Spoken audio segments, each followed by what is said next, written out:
Now, where are the drivers and the supporters going wrong? Well, animals can't speak for themselves, so I'm here to speak for them. You just got a tour of a prison. Horses are flight animals. They're also pasture animals. They go from being locked in a carriage horse to locked in a stall behind bars. They do not get to go into a pasture, and they're in the middle of one of the busiest cities in the entire world. This isn't the 19th century. This is the 21st century. We've got sirens, police cars, fire engines. And as for it being safe, please, you can't buy the statistics of the industry. Animal Legal Defense Fund had to go to court to get the records from the New York City Police Department, and I have them in my hand. And after fighting, why did they want to keep these secrets? After fighting and getting them through a FOIA, 25 previously unreported carriage horse accidents. I have them right here. Feel free to peruse them, including injury to a small child who had to be rushed to the hospital. They're downplaying the danger of these carriage horses in the middle of a busy street. You can't use tradition to justify cruelty. You want to use tradition? Chastity belts used to be tradition. We're not wearing chastity belts anymore. And let me tell you one other thing. You want to say that, well, this is going to rob New York City of romance. If you need to cause animals to suffer to have romance, you've got a lousy relationship, and you better go to a therapist, a couples therapist.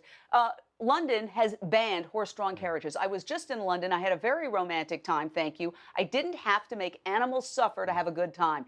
It's the 21st century, and Mayor Bill DeBlasio campaigned on a promise that he made repeatedly on the Jon Stewart Show and many other forums, where he didn't say, oh, I'd like to get the carriage horses retired if it's easy. Day one, he said, right? When he was campaigning, they would be banned on day one. He said they'd be banned in day one, and it's 600 days into his tenure, and they're still on the streets, and he is playing politics with this issue.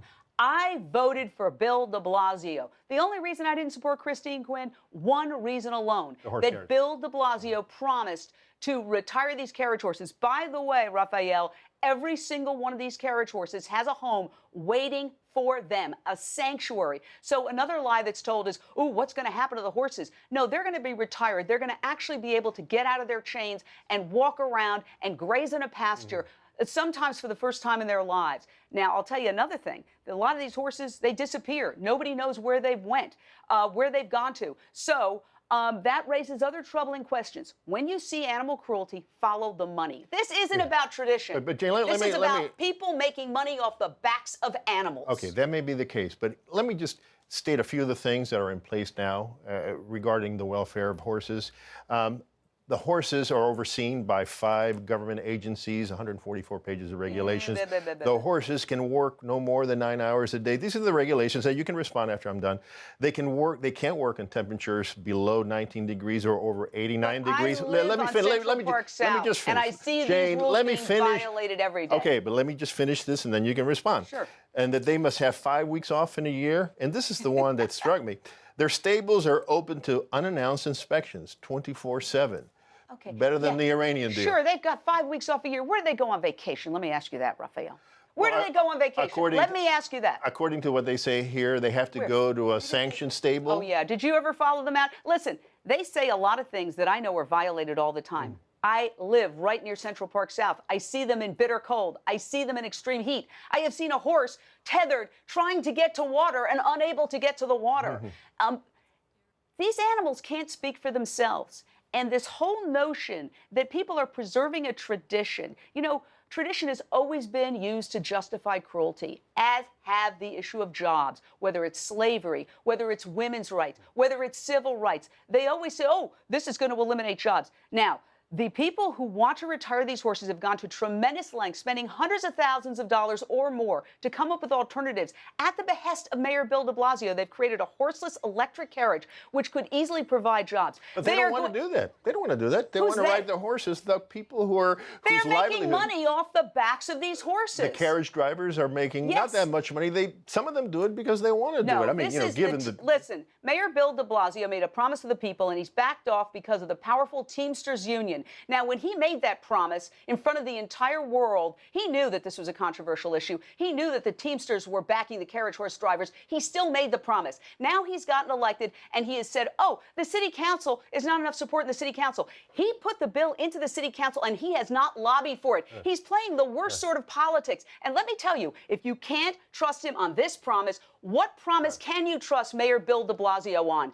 If he's going to make a promise and then basically throw the horses, the New Yorkers who love horses, and the city council under the bus, can you believe him on anything?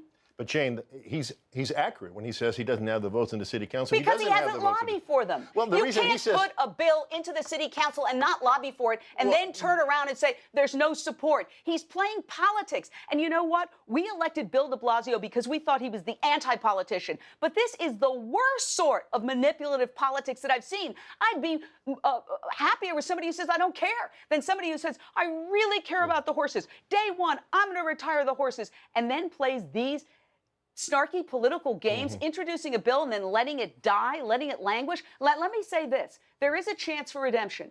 There's always a chance for compromise. If that bill doesn't work, we could create something that would gradually retire the horses over 5 years and ensure that every single carriage horse driver gets a better, safer job than the one they have right now. Yeah, but the reason that the mayor gave why he doesn't have the votes in the city council is because he says the carriages are just too popular with New Yorkers. And that seems to be the case, according to polls. No, thousands, indeed millions of New Yorkers voted for Mayor de Blasio because he promised to get rid of the carriage horses. So you're saying that the majority of New Yorkers want the ban? Look, if you look at the piece that you just ran, basically you told one side of the story. There's tons of reports of horses that have who've thrown the carriages, who've been running the wrong way down 10th Avenue, 9th Avenue, who have crashed into SUVs.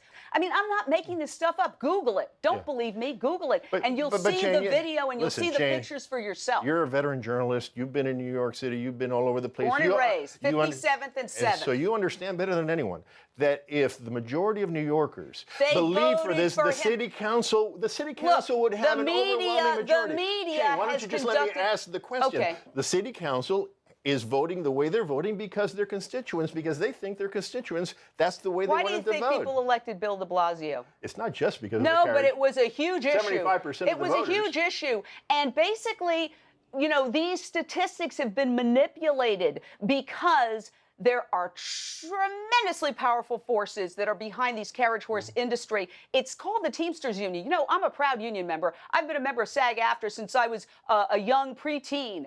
I believe in unions, but the horses have no unions. They have no one to speak for them. You know, America is the capital of the world. What happens here radiates all across the globe. And if we're going to be this heartless, this barbaric, this primitive, to let flight animals whose hooves are not meant for concrete fight it out every day on busy streets with screaming sirens and motorcycles and all sorts of cars zipping by, terrified, these animals, never a day to roam in a pasture, then shame on us. So what are you going to do? So what are you and your fellow advocates going to do that you haven't yet done in order to convince those remaining New Yorkers who support the carriages and the city council to pass the ban? Mayor Bill de Blasio is the one who put this on his shoulders. He made this a signature of his campaign. So what are you going to do to change Mayor Bill de Blasio, live up to your promise. Do what you said you were going to do.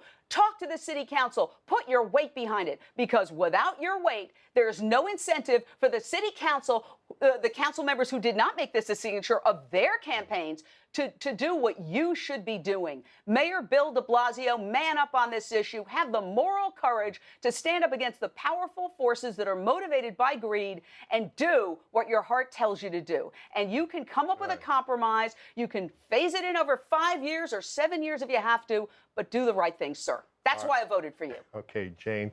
Well, thank you very much. Next time, don't hold back, please. Thank you for joining when you me. have to speak for the voiceless, you got to speak up loud. Okay, thank you so much, really. So let me throw the question to you. What do you think? Should the horses and carriages be banned from the park, or should they remain as a staple of New York life as they have been for over 150 years? We want to hear from you. So go to our Metro Focus page on Facebook, tweet us, or leave us your opinion on our website at metrofocus.org.